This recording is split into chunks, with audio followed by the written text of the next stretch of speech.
Donc, nous saluons particulièrement donc, nos frères et sœurs au travers de la planète Terre, ceux qui nous écoutent sur les 5 continents du monde. Et aujourd'hui, particulièrement, donc, nous allons parler de survivre dans les derniers jours, et j'ajouterai d'apostasie. Survivre dans les derniers jours d'apostasie. On va aller, si vous voulez bien, dans le livre des Juges, chapitre 2. Dans le livre des Juges, chapitre 2 et le verset 10. Juges, chapitre 2, verset 10. Toute cette génération fut recueillie auprès de ses pères. Ça veut dire, ils sont morts. Cette génération est morte.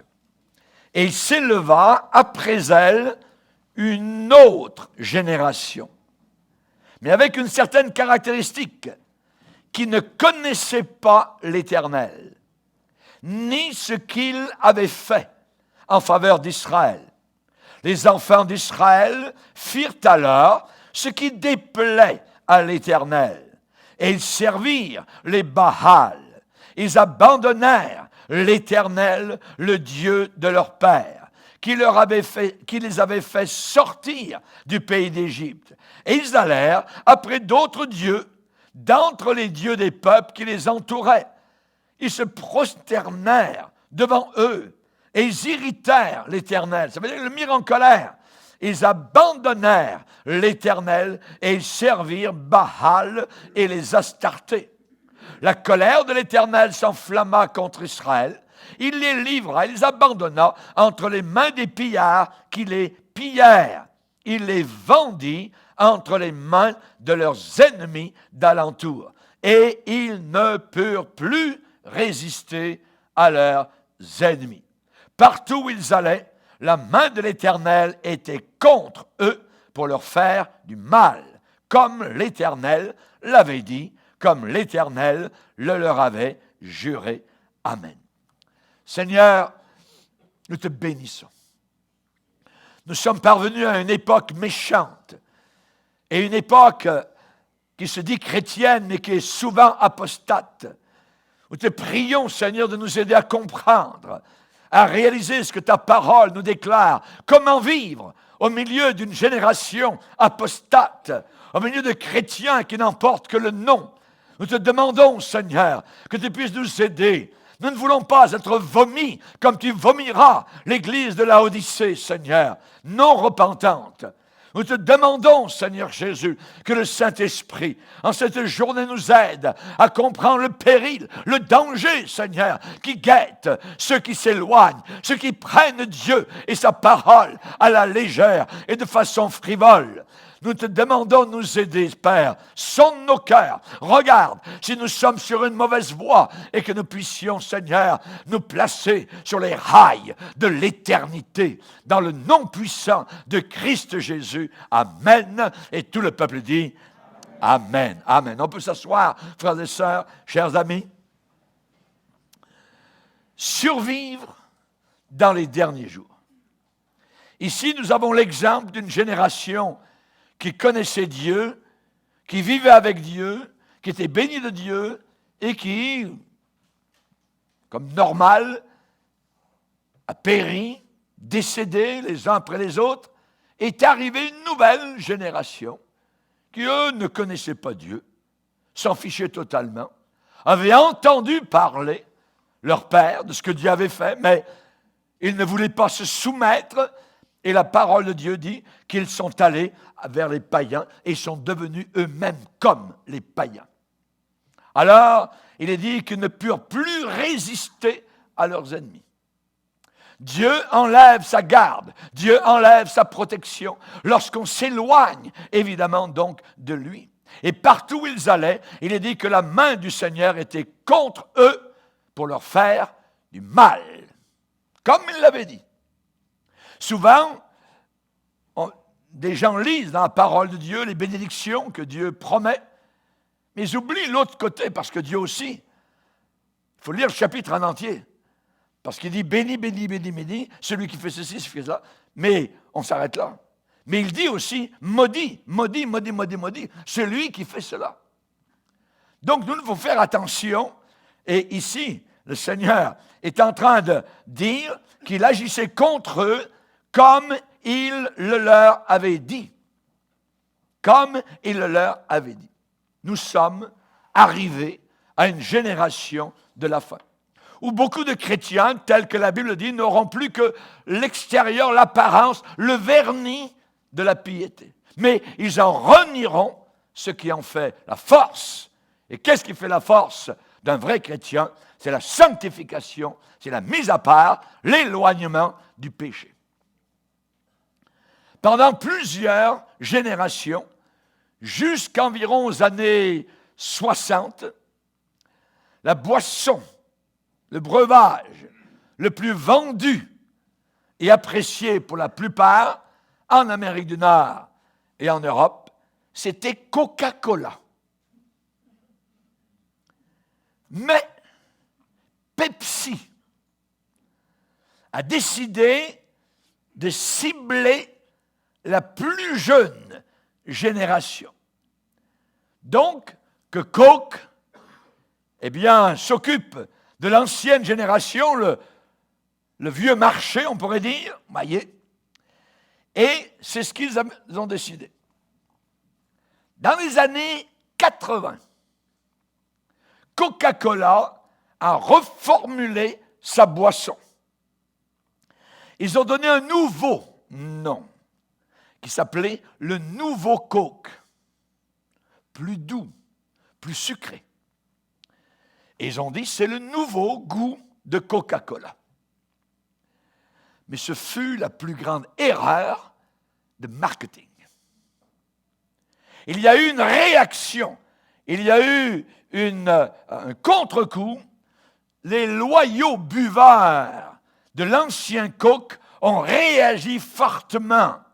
Et la compagnie a reçu des appels téléphoniques venant de partout. Les personnes étaient en colère.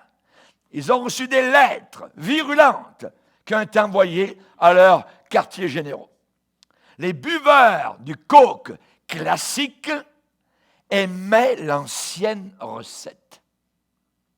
Et ils ne voulaient absolument aucun changement à leur breuvage.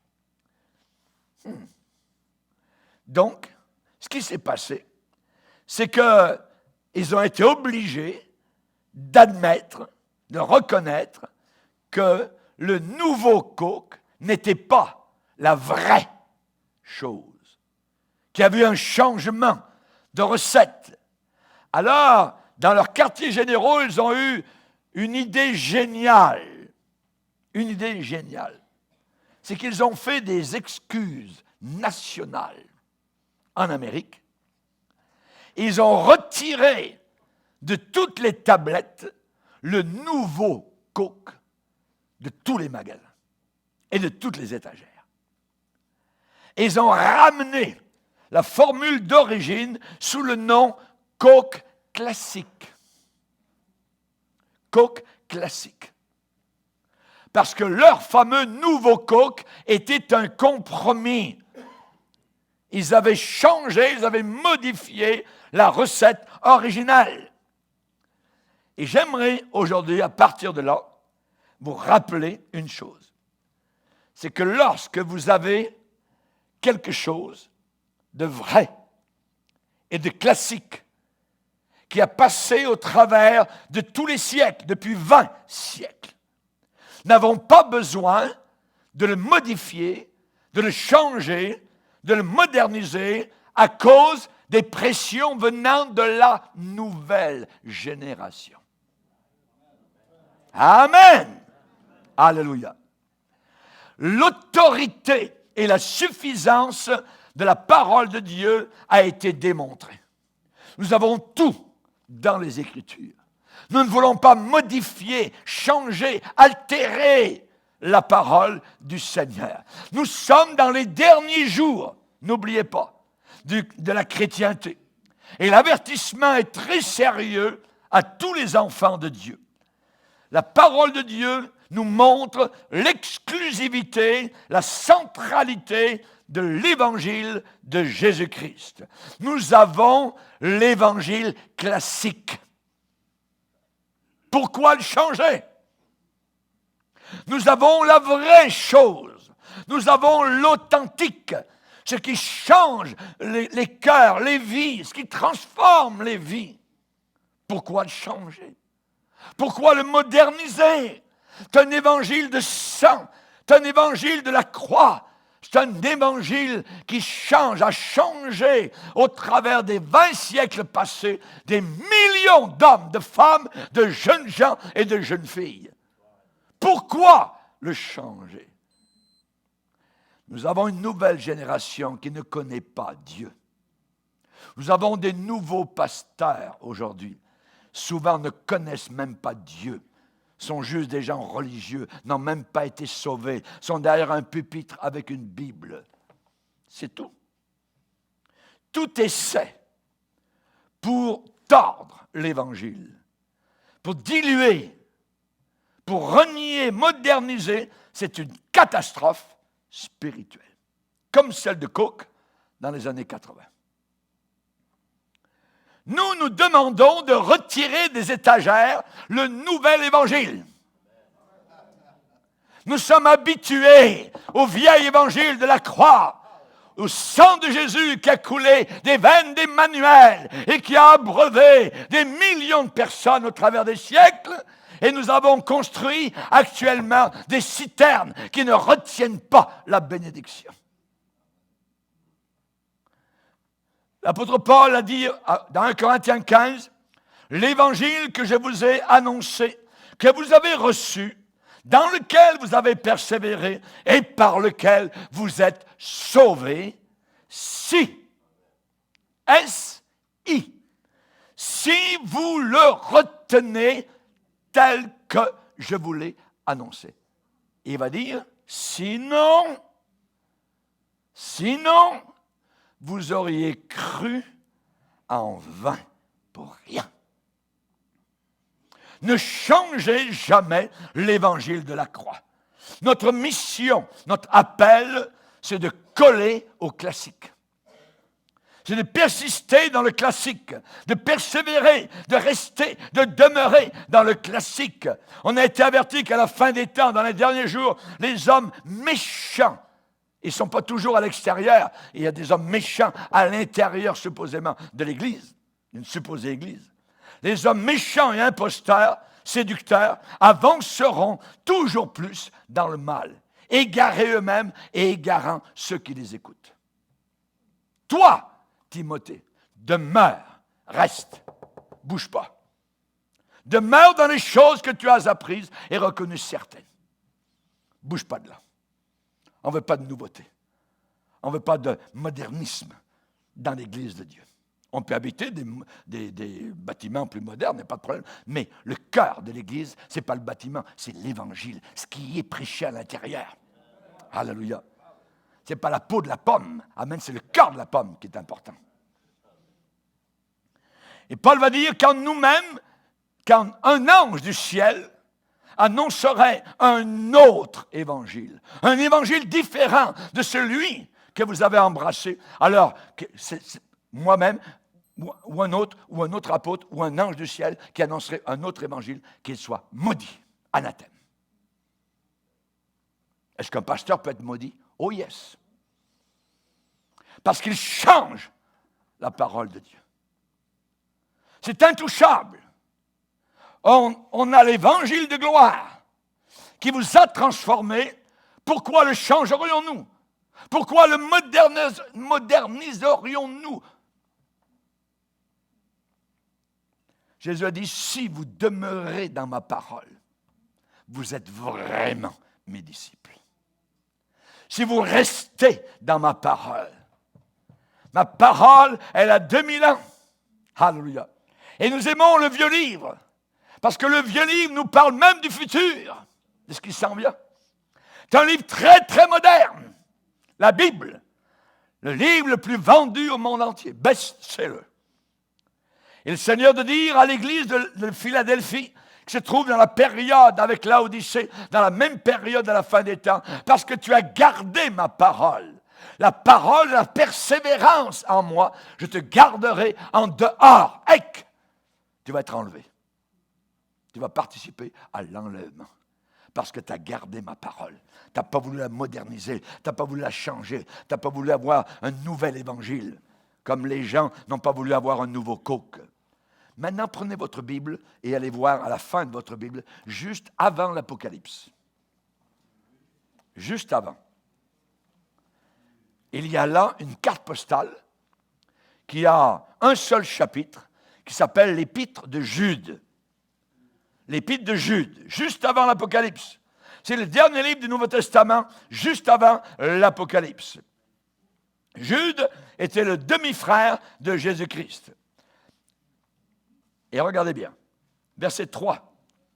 « Bien-aimés, comme je désirais vivement vous écrire au sujet de notre salut commun, je me suis senti obligé de le faire, afin de vous exhorter à combattre pour la foi qui a été transmise aux saints une fois pour toutes. Car, parce que, voilà, il s'est glissé parmi vous, au milieu de vous, certains hommes dont la condamnation est écrite depuis longtemps. Qui sont ces hommes qui vont aller en enfer? Des impies qui changent la grâce de notre Dieu en dissolution, en perversion, et qui renient notre seul Maître et Seigneur, Jésus-Christ. Maintenant, on va aller à la fin de la petite lettre, verset 17. 17. Mais vous, bien-aimés, souvenez-vous des choses annoncées d'avance, ça veut dire prédites, dites avant, annoncées d'avance, par les apôtres de notre Seigneur Jésus-Christ. Qu'est-ce qu'il vous disait? Il vous disait qu'au dernier temps, les temps derniers, les temps de la fin, il y aurait des moqueurs, marchant selon leur convoitise impie.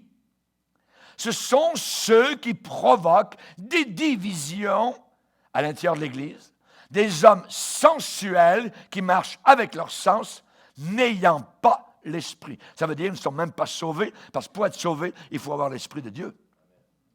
Verset 20. Pour vous, bien-aimés, vous édifiant vous-même sur votre très sainte foi et priant par le Saint-Esprit, maintenez-vous dans l'amour de Dieu en attendant la miséricorde de notre Seigneur Jésus-Christ pour la vie éternelle. Reprenez les uns, ceux qui contestent, sauvez-en d'autres en les arrachant du feu de l'enfer. Et pour d'autres encore, ayez une pitié mêlée de crainte, haïssant, jusqu'à quoi? Jusqu'à la tunique, le vêtement souillé par la chair.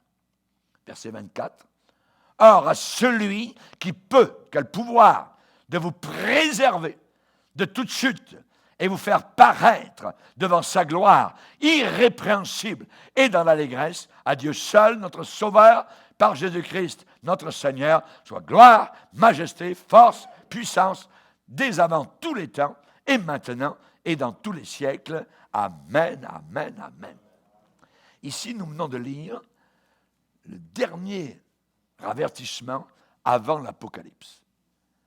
L'Apocalypse s'en vient, juste avant, il y a une carte postale. Jude. Jude. Dernier livre du Nouveau Testament, juste avant l'Apocalypse. Jude appelle tous ceux qui suivent Jésus, les disciples, à s'accrocher, à s'attacher, à se cramponner au christianisme classique. Au christianisme classique.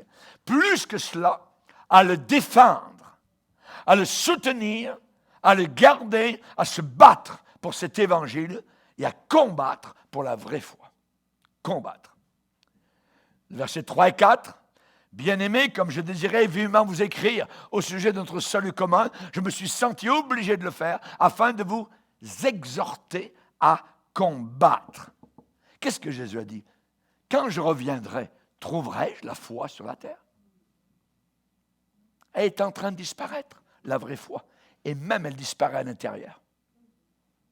Alors attention.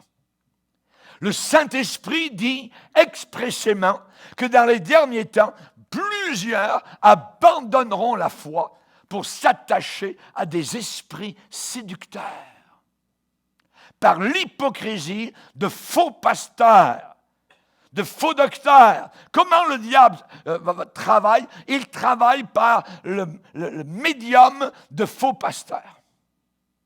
Pas moi qui le dis, c'est écrit dans 1 Timothée chapitre 4. Au travers de faux docteurs qui enseignent des choses qui sont fausses, se servant de la vérité, mais la mélangeant, donc la changeant. Ce n'est plus le coke classique, ce n'est plus l'évangile classique, on a autre chose, on a une bouillie pour les chats. Une sorte d'évangile. Et la Bible dit, et j'insiste sur le mot dans la Bible, le Saint-Esprit dit expressément que cette chose-là va arriver. Expressément. Ça veut dire précisément, avec précision, extrêmement. Ça va arriver.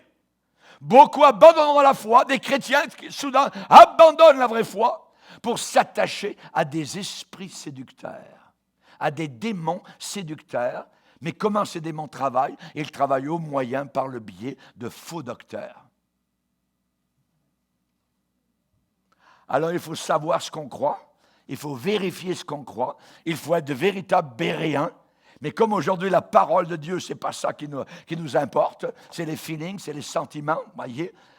Alors qu'en réalité, on doit mettre notre nez dans ce livre et notre genou sur le plancher. Alléluia. Prêche la parole.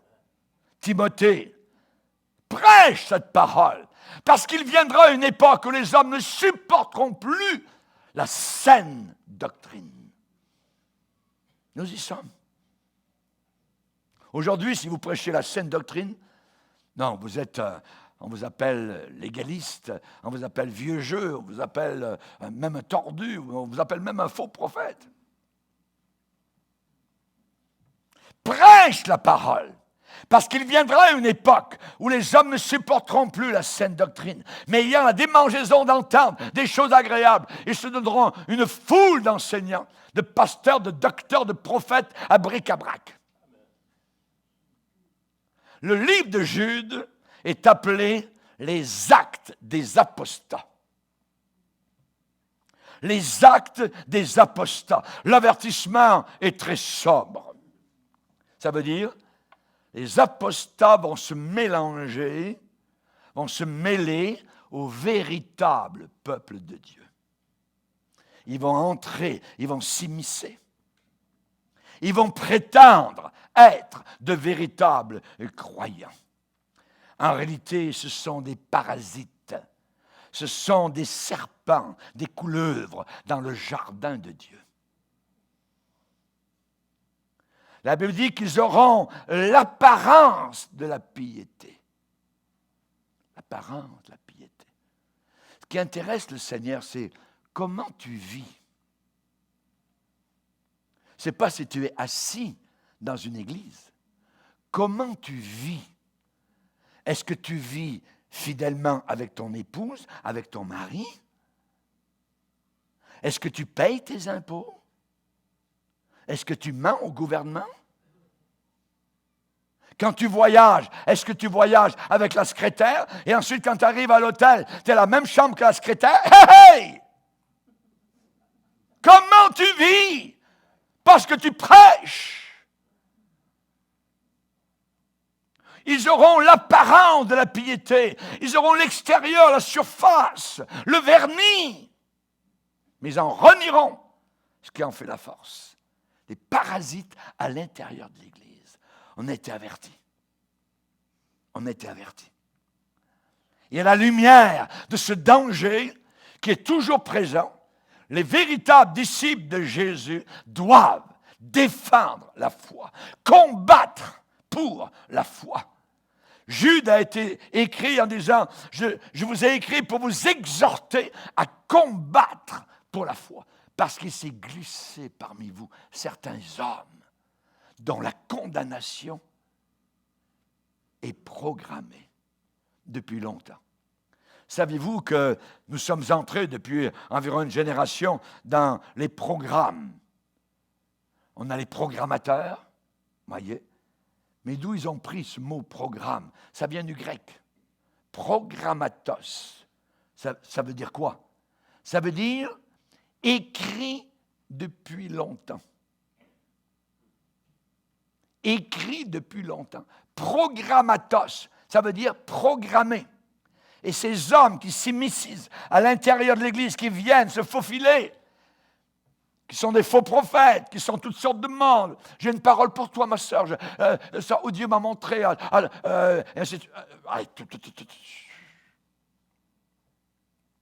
Si Dieu veut me parler, il va me parler à moi. Il est dit, c'est glissé parmi vous certains hommes dont la condamnation est écrite depuis longtemps. Cette expression écrite depuis longtemps, c'est programmatos. Leur condamnation est programmée depuis longtemps. Qu'est-ce qu'ils font, ces gens-là? Ils changent la grâce de Dieu en dissolution. Ils utilisent la grâce de Dieu en disant, t'en fais pas! Dieu, il pardonne, tout. Donc, il n'y a pas de problème, tu peux vivre dans le péché, c'est pas grave. Là où le péché a abondé, la grâce va surabonder. Ce langage-là est un langage de personnes qui vont en enfer. Programmatos. Ils changent la grâce de Dieu en dissolution. Et ils renient, évidemment, tout l'Évangile qui nous demande d'être sanctifiés. Or, sans la sanctification, personne ne verra le Seigneur. Personne ne verra le Seigneur. Il faut être sanctifié, mis à part. Et vous savez, quand la Bible dit « Je vous exhorte à combattre », le mot grec pour combattre, c'est « agonizo », qui fait en français « agoniser ». Ça veut dire combattre jusqu'à agoniser, combattre jusqu'à la mort, s'accrocher, se tenir à cet évangile. Je ne bougerai pas de là. Moque-toi de moi, tue-moi, arrache-moi les yeux et les ongles, mets-moi en prison, mets-moi sur la radio, la télévision, dans le monde entier. Ça m'en fout complètement. Je vais rester fidèle à ce livre jusqu'à la mort. Agonizo, combattre pour la foi qui a été donné aux saints une fois pour toutes. Alléluia. Ça veut dire que la bataille est intense, la lutte est intensive, l'effort est acharné, violent. C'est comme une sorte de match de boxe. Parfois, comme les lutteurs qui sont corps à corps. Voyez. Dans l'église de Galate, des faux prophètes étaient venus. Il avait dit, c'est très bien de suivre le Seigneur. Ah, vous aimez Jésus, oui, il est mort sur la croix, oui, son sang coulé, tout ça. Mais vous devez aussi observer la loi. Vous devez observer le sabbat. Ne mangez pas de porc, tout ça. Retournez à la loi. Quand l'apôtre Paul a rencontré ces gars-là, pensez-vous qu'il a fait une petite entrevue gentille, tout ça? Regardez, lisez avec moi dans Galates.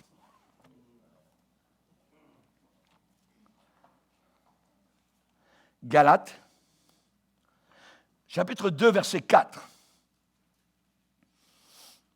Galates, chapitre 2, verset 4. Et cela à cause de faux frères. Oh! Ça veut dire des frères qui sont faux. Ça veut dire des frères qui ne sont pas vrais, pas authentiques.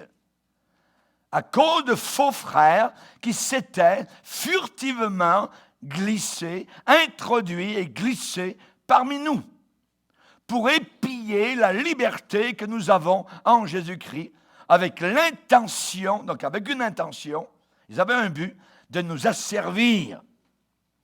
Nous ne leur cédâmes pas un instant, et nous résistâmes à leurs exigences afin que la vérité de l'Évangile soit maintenue parmi vous. Afin que la vérité de l'Évangile soit maintenue. Nous leur résistâmes, des faux frères.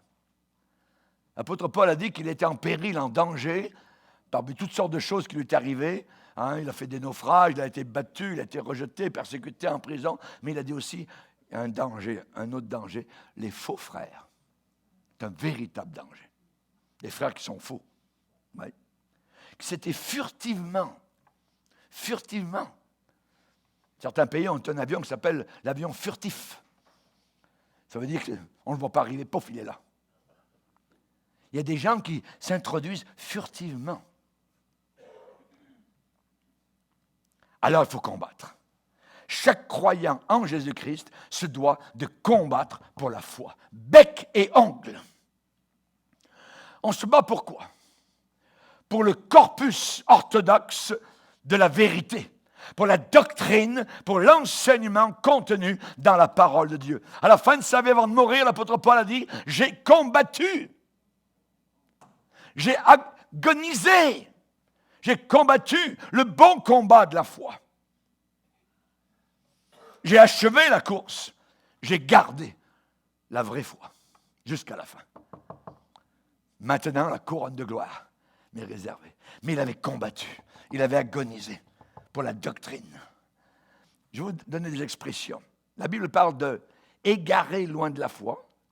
D'autres ont renié la foi. D'autres se sont détournés de la foi. Ça va complètement à l'encontre de ceux qui vous enseignent. Une fois vous êtes sauvé, toujours sauvé.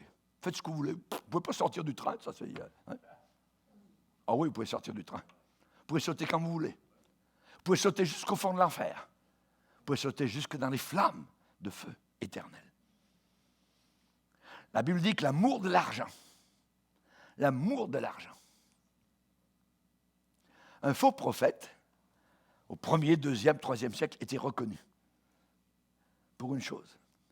Des gens qui voyageaient d'église en église et qui demandaient de l'argent. Quelqu'un qui demande de l'argent, vous voyez, c'est un danger. Terrible. Le vrai prédicateur ne demande pas d'argent.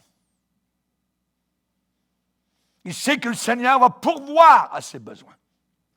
Et dans l'Église primitive, quand il y avait quelqu'un qui disait « Bien, moi, j'aimerais que vous me donniez... » Ce gars-là, c'était la seule fois qu'il prêchait. C'était terminé après. Il le reconnaissait pour être un faux prophète. La Bible dit que certains, par amour pour l'argent, se sont égarés loin de la foi. Égarés loin de la foi. Si vous avez quelqu'un qui vous promet du haut du pupitre d'avoir un compte en banque rempli parce que vous lisez la Bible, parce que vous allez à l'église, parce que vous priez, c'est un faux prophète. C'est pas vrai. Il n'y a aucun endroit dans la Bible où on nous promet que nous sommes riches parce que nous aimons le Seigneur. Ça peut que vous soyez riche, mais ça peut que vous soyez très pauvre aussi. Et Paul a dit, j'ai appris à vivre dans la disette, j'ai appris à vivre dans l'abondance. Nous ne vivons pas pour le Seigneur, pour de l'argent. Dieu connaît nos motifs. Donc, l'amour de l'argent, certains sont égarés loin de la foi. 1 Timothée 6, verset 10. Aussi, on peut renier la foi. Par exemple, dans 1 Timothée 5, verset 8, dans notre famille, vis-à-vis des nôtres, notre épouse, notre mari, nos enfants, nos petits-enfants, il est dit, si quelqu'un n'a pas soin des siens, si quelqu'un ne prend pas soin des siens, le gars qui quitte sa conjointe, il a 2, 3 enfants, il s'en fout, il laisse tout seul. La Bible dit que cet homme-là ne va pas au ciel. Impossible. Il a renié la foi. Si quelqu'un n'a pas soin des siens, surtout ceux de sa famille, il a renié la foi. 1 Timothée 5, verset 8. Et il est pire qu'un infidèle. Hey. Pire qu'un païen. Donc, on peut s'égarer loin de la foi, on peut renier la foi et on peut se détourner de la foi. Timothée, va dire l'apôtre Paul, évite les disputes de la fausse science, la fausse connaissance. Évite ça. Dont font profession quelques-uns qui se sont ainsi détournés de la foi. Qui se sont ainsi détournés de la foi. 1 Timothée 6, verset 21. Car Akab, vous connaissez, le mari de Jézabel, a convoité la vigne de Naboth. Hey Naboth, je pourrais te donner un bon prix pour ta vigne, elle est juste à côté de mon palais royal. Qu'est-ce que Naboth a répondu? No way! Pas question. C'est l'héritage de mes pères. C'est l'héritage de mes pères. Je ne donnerai pas. Il revient tout penaud vers sa Jézabel, fille de Satan, qui est entourée de serpents de partout, de démons, celle qui hait les hommes de Dieu et qui veut tuer Élie. Oh, tu sais, chérie, Naboth, l'homme de Dieu, il n'a pas voulu me donner sa vigne, tout ça. Même, je lui ai proposé un bon montant d'argent. Ah ouais. Moi, je vais te la donner. Sa vigne. Vous savez ce qu'elle a fait? Elle a écrit des lettres contre Naboth. Et cet homme, c'est un blasphémateur. Cet homme, ça. Vous savez, les lettres, moi, j'en reçois régulièrement. Souvent, on lit, grosso modo, tchouk tchouk, déchire ça, va à la poubelle. C'est la direction.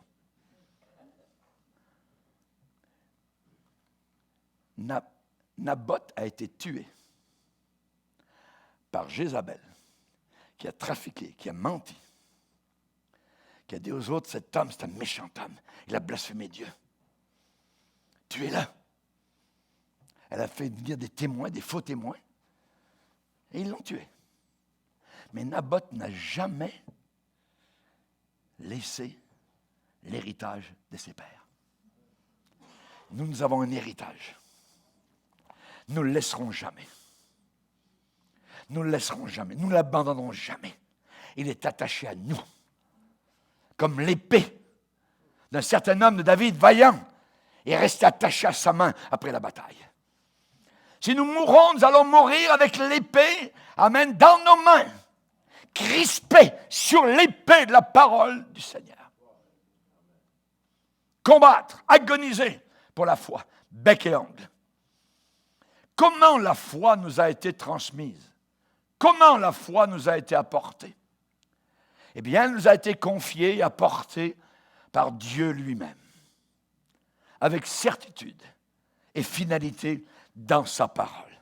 Ciel et terre passeront, ma parole ne passera pas. Ne passera pas. La foi que nous avons, que nous aimons, et de laquelle nous ne voulons pas nous détourner, ni nous égarer, ni la renier, cette foi-là, elle a été transmise aux saints une fois pour toutes. Sur vos voitures, vous avez tous une transmission.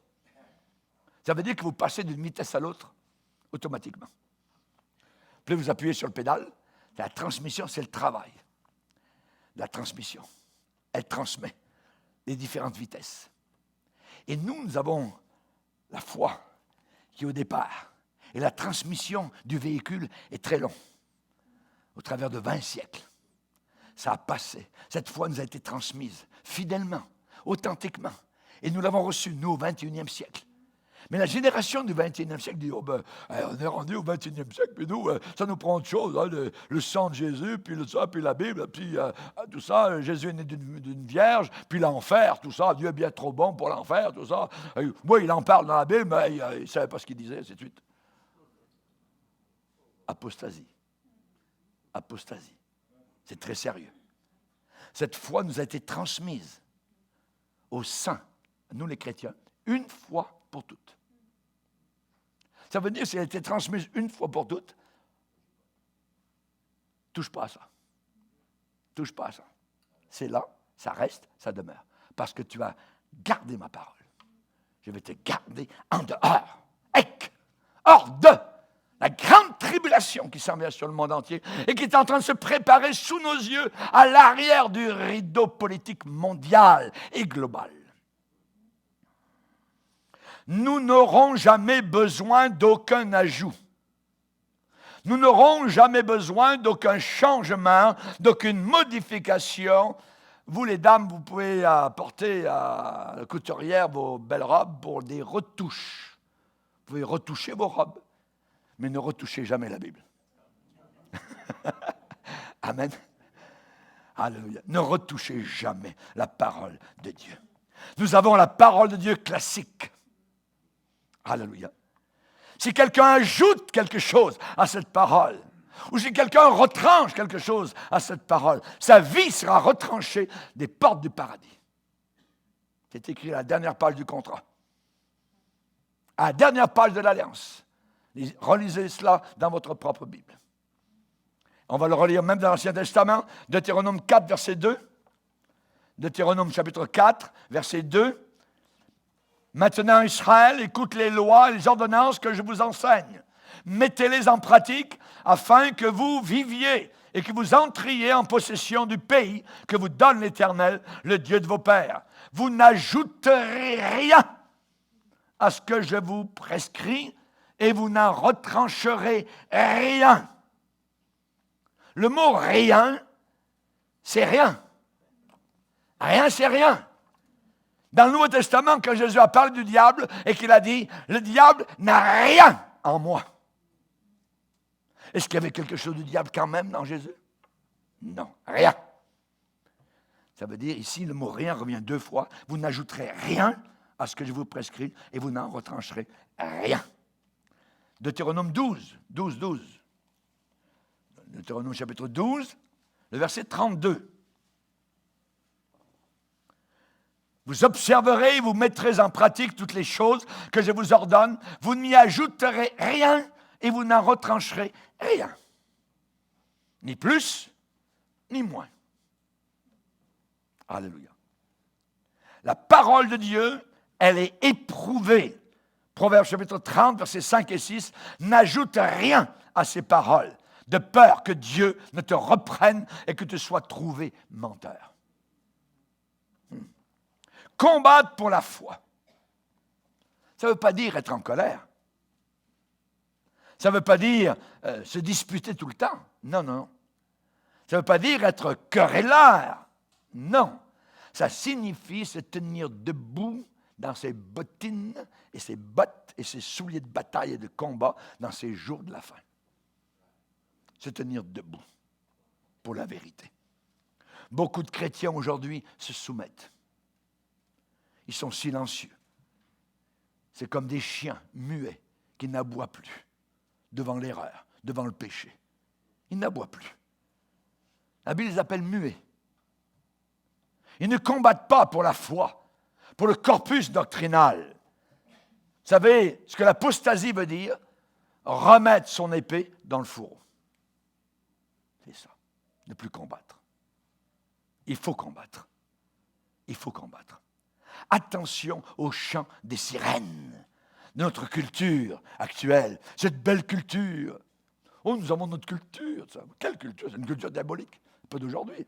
C'est la culture qui existait du temps de Noé. C'est la culture qui existait du temps de Sodome et Gomorrhe. Allez chercher Sodome et Gomorrhe aujourd'hui. Trouvez des restes, des vestiges, des pierres. Il ne reste rien. R-I-E-N. Dieu les a tous détruits. Hommes, femmes, enfants, bébés. Tout. Voilà ce que Dieu pense de l'homosexualité.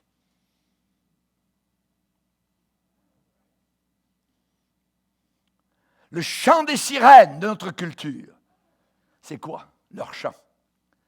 C'est de diluer, c'est d'éculdorer la vérité, ou simplement d'omettre des parties pour passer par-dessus des passages qui sont difficilement avalables, acceptés ou crus. Par exemple, dans l'écuménisme aujourd'hui, on nous invite. Venez tous les pasteurs, partout, pas de problème. Mais n'amenez pas votre Bible. On veut parler la Bible fermée. Mais nous voulons parler la Bible ouverte. C'est la Bible qui est notre guide. C'est la Bible qui est notre GPS, notre boussole. Nous ne voulons pas être des chiens muets. Un jeune prédicateur, un jour, était débutant dans le ministère. Nouvelle église, toute nouvelle église. Première prédication. Les gens sont là, assis dans leur banc, dans leur chaise. Ah, on a un nouveau prédicateur, un jeune prédicateur moderne, tout ça. Ah, qu'est-ce qu'il va prêcher? Qu'est-ce qu'il va dire? Premier dimanche, son message, Il a prêché sur les dangers de boire de l'alcool.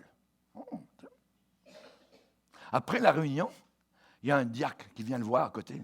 Pasteur, il met la main sur l'épaule. Il dit, ici dans l'assemblée, vous ne connaissez pas l'assemblée, vous venez d'arriver, mais il y a un tiers de tous les gens de l'assemblée qui cultivent de l'orge et qui distillent l'alcool. Si j'étais à votre place, je ferais un peu attention. OK? Deuxième dimanche, jeune prédicateur arrive et il va prêcher contre les cigarettes et fumer. Le même diacre s'en vient à la fin de la réunion. Pasteur, attention, il y a un tiers de nos membres qui font pousser du tabac dans les champs. À votre place, je ferai attention.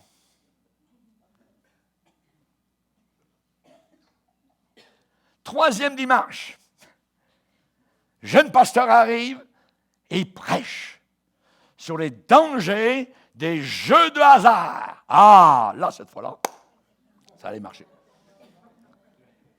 À la fin de la réunion, c'est pas à côté, c'est directement dans l'allée. Le diacre vient le voir. Pasteur, il faut que je vous parle. Ah oui? Vous n'avez pas aimé ma prédication?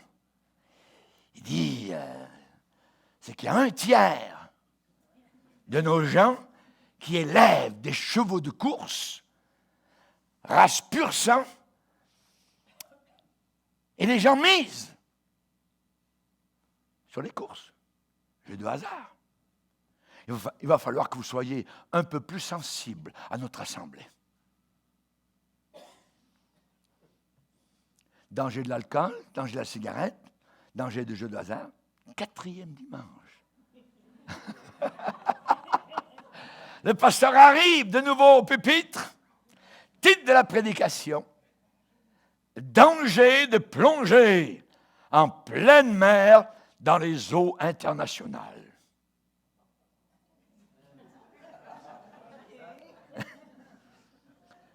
En réalité, ce pasteur avait bien compris le message du fameux diacre en question. Il s'est soumis. Chien muet, reddition. Il avait abandonné. Sa bouche était bâillonnée. Pourquoi? Parce que dans sa bouche était remplie de billets de banque.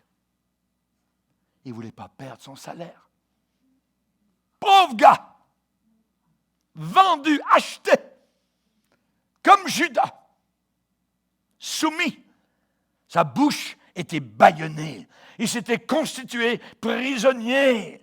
Il avait cédé ses droits d'homme de Dieu, de dire, de déclarer la vérité, se battre, combattre, agoniser pour la foi. Sur la bouche d'Ésaïe, quand il a vu Dieu dans sa gloire, quand il a vu les séraphins, quand il a vu le ciel, il a vu un séraphin qui est venu toucher avec des pincettes et des charbons ardents ses lèvres. Les lèvres de l'homme de Dieu, les lèvres du chrétien, dans ces temps de la fin, les derniers jours, doivent être embrasées avec ce qui a été allumé là-haut dans le ciel. Jean-Baptiste était une voix qui crie dans le désert. Et il a attiré toute la ville de Jérusalem dans le désert. Malachie déclare, c'est à la bouche de l'homme de Dieu que l'on demande la vérité, parce qu'il est un envoyé de l'Éternel. Oui, on doit prêcher contre l'alcool, contre les cigarettes, contre les jeux de hasard. Michée, le prophète a dit, je dirai ce que l'Éternel me dira de dire. Amos, va-t'en d'ici. Le pays ne peut plus supporter tes paroles. Voilà les hommes de Dieu qui restent fidèles, dont la main est crispée sur l'épée de l'esprit, qui n'ont pas l'épée dans le fourreau, mais qui continuent à se battre contre les forces occultes, diaboliques, ténébreuses de Satan. Paul ne lâche pas. N'abandonne pas. Il y a des combats, il y a des difficultés. Ne te tais pas, parce que j'ai un peuple nombreux dans cette ville de Corinthe. S'il avait lâché, s'il avait abandonné, il n'y aurait pas eu d'église qui aurait été plantée. Et pas d'âme sauvée. Combattre pour la foi qui a été transmise aux saints une fois pour toutes. Paul l'apôtre a dit, je ne vous ai rien caché. Je ne vous ai rien caché de tout le conseil de Dieu. Ne rien cacher. Dire tout ce que la Bible dit peut faire de chacun de nous quelqu'un d'entouré d'ennemis nombreux. Mais que sont-ils? Que sont-ils? Est-ce que nous voulons avoir l'approbation de Dieu ou l'approbation des hommes? Jude est une petite épître qui est décrite comme étant le vestibule d'entrée au livre de l'Apocalypse. Jude va décrire clairement les conditions qui prévaudront dans l'Église professante de la fin des temps. Tout est là, tout est dit, tout est su. C'est décrit avec netteté l'état d'esprit qui va exister à la fin des temps, dans les derniers jours d'apostasie que nous vivons actuellement. Et c'est à partir de là que le déclenchement des événements de la fin du monde vont commencer. Sa lettre, l'Épître de Jude, est un témoignage de plus qui annonce l'arrivée de la fin des jours. Sa lettre est un signe des temps. L'introduction est très courte. Elle est écrite à ceux qui sont appelés, aimés en Dieu le Père et gardés pour Jésus-Christ. Es-tu appelé? Amen. Es-tu aimé? Amen. Es-tu gardé? Amen. Cette lettre est pour toi. Elle est pour moi. Alléluia. Ensuite, il y a, après l'introduction des 2 premiers versets, du verset 3 au verset 16, il y a la dénonciation très forte des apostats et des faux enseignants qui sont entrés dans les églises comme des vers, comme des rats, comme des véreux, comme des serpents, sans qu'on les remarque. Il y a des serpents qui sont assis au milieu des chrétiens. Et il y a des églises entières qui sont, je dirais, des lieux de serpents et de couleuvres. Je ne sais pas si vous avez été en Afrique, mais en Afrique, lorsque des crocodiles sont sur le bord d'une rivière, ils attendent. À un moment donné, ils se mettent à bouger, doucement, et ils descendent dans l'eau, et vous ne voyez même pas l'eau bouger. On appelle ça se glisser dans l'eau. Et soudain,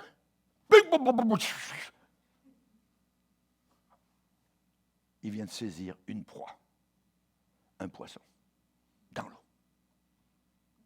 Mais il s'est glissé sans qu'on le voie.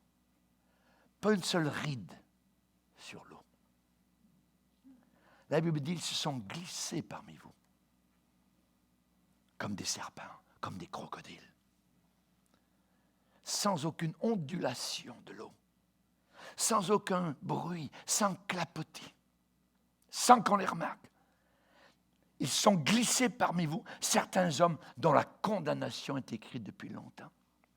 C'est un danger. Vous êtes assis à côté d'un mort. Vous avez la vie. Vous ne savez pas que c'est un serpent. Commencez à le sonder. Sondez les esprits pour savoir s'ils sont de Dieu. Vous savez comment ils agissent? Ils viennent s'asseoir. Ils disent, c'est bien beau tout ça, oui, le pasteur Bourlieu, bravo, c'est très bien. Mais il y a beaucoup d'erreurs, tout ça. Puis finalement, je vais te le dire, c'est un faux prophète. Ah ouais? Petite Bourbie, l'église du Sentier, là. Ah ouais? Je ne savais pas. Moi, je connais la Bible. Moi, j'ai étudié la Bible. Voilà mon adresse. Montre pas aux autres. Ah ouais. Et ça se passe ensuite dans les maisons. Et vous savez généralement comment ça se termine? Si c'est un monsieur et qu'il a vu une belle dame dans l'assemblée, ça se termine dans le lit de la femme. C'est comme ça que les crocodiles agissent. Que les serpents englobent et entourent leur proie comme des boas. Il s'est glissé parmi vous certains hommes dont la condamnation est écrite depuis longtemps, qui changent la grâce de Dieu en dissolution et qui renient Jésus-Christ. Jude souligne le danger de ces églises. Mais je ne pourrais pas vous en parler ce matin. Ça va être à la deuxième partie. Parce que c'est trop important et je ne veux pas passer dessus rapidement. Que Dieu nous aide à rester fidèles, à rester veillants et priants. Amen. Maintenant, n'allez pas, je dirais, penser que tous ceux qui sont autour de vous, c'est des faux prophètes, vous voyez. Hein? Vous me comprenez. Amen. Levons-nous ensemble devant le Seigneur.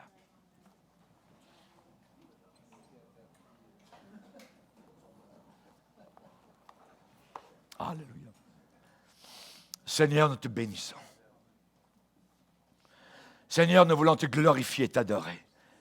Tu es un Dieu glorieux, vivant, puissant. Merci, Seigneur, de nous garder, Seigneur, à cette époque terrible, horrible, qui ressemble à celle de Noé, Seigneur, à celle de Sodome et Gomorrhe. Nous te demandons de nous aider, Seigneur, à discerner, à comprendre, à ne pas avoir peur de ce que nous croyons. Aide-nous à lever bien haut le drapeau de l'Évangile, ce drapeau ensanglanté, des gouttes de sang qui ont coulé à la croix du Calvaire. Nous te bénissons, Seigneur, car notre gloire, c'est la croix, car notre gloire, c'est ta personne, car notre gloire, c'est ce que tu as fait pour nous à la croix. Ton amour immense qui a été déversé, Seigneur, vague après vague, dans ces 6 heures où tu es mort à la croix. Merci, mon Père, dans le nom puissant de Jésus, garde-nous fidèles au nom du Sauveur. Amen. Et tout le peuple dit Amen. Gloire à Dieu. On va chanter.